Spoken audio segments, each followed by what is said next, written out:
Imipenem. Imipenem is a carbapenem with a beta-lactam group. अब ये ऐसा कार्बोपेनम है जिसके अंदर बीटा लैक्टेम रिंग है. इट इज़ एन एंटीबायोटिक और एंटीबायोटिक में भी इट इज़ अ बैक्टीरिसिडल. अब ये करेगी क्या? It is going to interfere with the cell wall synthesis of the bacteria. So जब सेल वॉल ही सही तरह नहीं बनेगी तो जो बैक्टीरिया है वो बर्स्ट कर जाएगा, जिसकी वजह से हम कह सकते हैं इट इज़ अ बैक्टीरिसिडल. तो अगर बैक्टीरियल सेल वॉल सिंथेसिस की बात करें तो सेल वॉल सिंथेसिस में दो प्रोसेसेस हैं. सबसे पहले पॉलीमराइजेशन और दूसरा प्रोसेस क्रॉस लिंकेज का. जो पॉलीमराइजेशन का प्रोसेस है वो बैक्टीरिया के एंजाइम जिन्हें हम ट्रांस ग्लाइकोसाइलेसिस कहते हैं वो कैरी आउट करते हैं, और क्रॉस लिंकेज का process transpeptidases carry out करते हैं. सो अगर इन दोनों प्रोसेसेस में कोई ना कोई गड़बड़ हो जाएगी तो उसकी वजह से सेल वॉल सिंथेसिस इनहिबिट हो जाएगी और जो बैक्टीरिया है वो सर्वाइव नहीं कर सकता. सो जो चीज़ ट्रांस ग्लाइकोसाइलेसिस को इनहिबिट करेगी this is going to be vancomycin, और जो चीज़ ट्रांसपेप्टिडेजेस को इनहिबिट करेगी they are beta lactam containing antibiotics, जिसकी वजह से सेल वॉल सिंथेसिस जो है वो इनहिबिट हो जाएगी. सो अगर आप बैक्टीरिया के सेल वॉल के स्ट्रक्चर को देखें तो उसमें एन एसिटाइल म्यूरामेरिक एसिड होगा और इसके साथ एन एसिटाइल ग्लूकोसामीन अटैच है. एन एसिटाइल म्यूरामेरिक एसिड के साथ डिफरेंट अमाइनो एसिड्स अटैच है. For example L alanine, then we have D glutamate, उसके बाद L lysine, and then we have D-alanine and again D-alanine. अब जो L-lysine है इसके साथ 5 ग्लाइसिन मॉलिक्यूल्स अटैच्ड हैं. बिल्कुल इसी स्ट्रक्चर की तरह हमारे पास एक और सेम स्ट्रक्चर भी है. इस स्ट्रक्चर में भी एन एसिटाइल म्यूरामेरिक एसिड के साथ एन एसिटाइल ग्लूकोसामीन अटैच है. Then we have L-alanine, D-glutamate, then L-lysine, then D-alanine and again D-alanine और L-lysine के साथ again 5 जो है वो ग्लाइसिन मॉलिक्यूल्स अटैच है.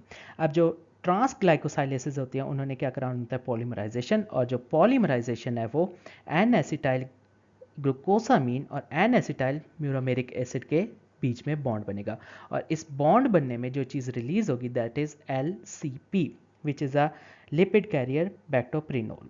सो इस प्रोसेस को जो चीज़ इनहिबिट करेगी दैट इज वैंकोमाइसिन.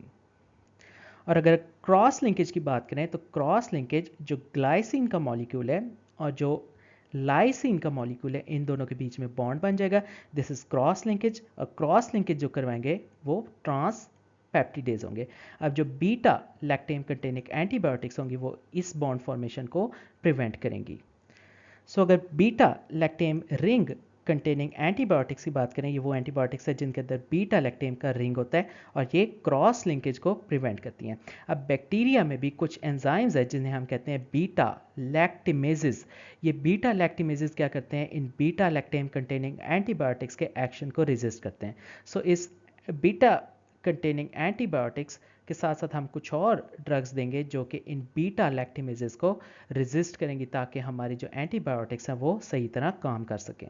स्पेसिफिकली इमिपेनम के मैकेनिज्म ऑफ एक्शन की बात करें तो इसने ट्रांसपेप्टिडेजेस एंजाइम को ब्लॉक कर दिए, जिसकी वजह से हुआ क्या है कि क्रॉस लिंकेज सही तरह से नहीं हुआ. सो जब मॉलिक्यूल्स के बीच में क्रॉस लिंकिंग ही नहीं होगी तो सेल वॉल भी सही तरह नहीं बनेगी, जिसकी वजह से सेल जो है वो बर्स्ट कर जाएगा और हम कह सकते हैं कि imipenem is a bactericidal agent. Pharmacokinetics की बात करें तो इमिपेनम हम आईवी इन्फ्यूजन के थ्रू दे सकते हैं. ये सारे बॉडी फ्लूइड्स के अंदर पास करेगी including the cerebrospinal fluid. Now इमिपेनम is inactivated by the renal enzymes, so it must be given with the cilastatin which is going to inhibit the relevant enzymes.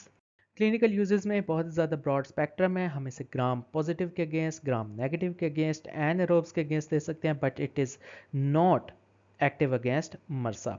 इसके अलावा severe polymicrobial hospital acquired infections में दे सकते हैं. For example septicaemia हो गया, नमूनिया हो गया, कॉम्प्लिकेटेड यूटीआईज हो गए. टॉक्सिसिटी साइड इफेक्ट्स में जीआईटी डिस्टर्बेंसेस हो सकते हैं, रैशेस और इंजेक्शन साइट रिएक्शंस. अगर सारी एंटीबायोटिक्स को समराइज करें जो कि बैक्टीरियल सेल वॉल से रिलेटेड है तो उसमें कुछ ना कुछ ग्रुप्स बन सकते हैं, जिसमें पहला ग्रुप है पेनिसिलिन्स का, सेकंड ग्रुप है सेफलोस्पोरिन्स का, थर्ड ग्रुप है बीटा लैक्टेम्स का which are other than penicillins जिसमें मोनोबैक्टाम और कार्बापेनम्स आ सकते हैं. And then we have some membrane active agents जिसमें ग्लाइकोपेप्टाइड्स आ सकते हैं, पेप्टाइड्स आ सकते हैं, लाइपोपेप्टाइड्स आ सकते हैं और एंटी मेटाबोलाइट्स आ सकते हैं.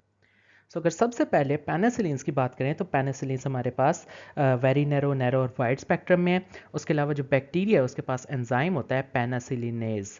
ये पेनिसिलिनेज क्या करता है कि जो कि पेनिसिलिन्स हैं इन्हें रेजिस्ट करता है। सो कुछ पेनिसिलिन्स हैं विच आर पेनिसिलिनेज रेजिस्टेंट और कुछ पेनिसिलिन्स हैं जो कि पेनिसिलिनेज सस्पेक्टेबल हैं। तो अगर सारी पेनिसिलिन्स को देखें तो उसमें सबसे पहले वेरी नैरो स्पेक्ट्रम पेनिसिलिन्स आती है जिसमें methicillin, nafcillin, oxacillin, these are penicillinase resistant. उसके अलावा कुछ नैरो स्पेक्ट्रम पेनिसिलिनेज है जिसमें पेनिसिलिन जी, जिसे बेंजाइल पेनिसिलिन्स, और पेनिसिलिन वी, ये दोनों जो है ये नैरो स्पेक्ट्रम पेनिसिलिन्स हैं। These are penicillinase susceptible penicillins. उसके अलावा कुछ वाइड रेंज पेनिसिलिन्स है, उसमें एम्पिसिलिन, एमॉक्सिसिलिन, पाइपरसिलिन और टाइग्रासिलिन आते हैं। These are penicillinase susceptible penicillins. उसके अलावा कुछ सेफलोस्पोरिन्स आती हैं। तो अगर सेफलोस्पोरिन्स को देखें तो इसकी जनरेशन है first generation, second generation, third और फोर्थ जनरेशन। जो फर्स्ट जनरेशन है वो नैरो स्पेक्ट्रम के साथ है, बाकी जितनी जनरेशन है वो वाइड स्पेक्ट्रम के साथ है। सो अगर फर्स्ट जनरेशन सेफलोस्पोरिन देखें which are with a narrow spectrum तो उसमें सेफाजोलिन और सेफालेक्सिन है। अगर सेकंड जनरेशन सेफलोस्पोरिन देखें तो उसमें सेफाक्लोर, सेफ्यूरोक्सिम, सेफ्रोजिल्स, सेफॉक्सिटिन, सेफोटीटन और सेफामेंडोल आएंगी। These are second generation cephalosporins with a wider spectrum. उसके अलावा थर्ड जनरेशन सेफलोस्पोरिन देखें तो उसमें आ सकती हैं सेफ्टेजिडाइन, सेफोपैराजोन, सेफोटैक्सीम, सेफिक्सीम, सेफ्ट्राइएक्सोन, सेफ्टाइजोक्साइम, सेफपोडोक्साइम, सेफडाइनियर, सेफडाइटोरेन, पाइवॉक्सिटिल, उसके बाद ceftibuten. These are third generation cephalosporin with a wide spectrum. उसके अलावा जो फोर्थ जनरेशन सेफलोस्पोरिन है उसमें सेफिपाइम और सेफ्टेरोलिन आएंगी। These two drugs have also wide spectrum. इसके अलावा अगर कुछ और एंटीबायोटिक्स की बात करें तो हमारे पास एक क्लास है which is beta lactam containing other antibiotics. So ये बीटा लैक्टेम रिंग कंटेनिंग में मोनोबैक्टम भी हो सकते हैं और कार्बा पैनम्स भी हो सकती हैं। सो अगर मोनोबैक्टम्स की बात करें तो उसमें एस्टियोनाम आएगा, और अगर बीटा लैक्टेम रिंग कंटेनिंग कार्बापेनम्स की बात करें तो उसमें एमीपैनम, डोरीपैनम, अल्ट्रापैनम और मीरोपैनम आ सकती हैं। इसके अलावा कुछ और मेम्ब्रेन एक्टिव एजेंट्स हैं।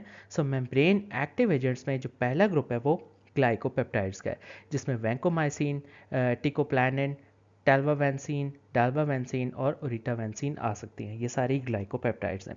सो ग्लाइकोपेप्टाइड्स के बाद जो दूसरा ग्रुप है उसमें बेसिट्रेसिन आएगा, this is only a peptide. उसके बाद तीसरा ग्रुप है जिसे हम कहेंगे एंटी मेटाबोलाइट्स इनहिबिटर्स जिसमें फॉस्फोमाइसिन और साइक्लोसिडीन आएगी। These are anti metabolite inhibitors. उसके अलावा एक और फाइनल ग्रुप है जिसे हम कहेंगे लाइपोपेप्टाइड और उसमें डेप्टोमाइसिन आएगी। सो डेप्टोमाइसिन इज अ लाइपोपेप्टाइड।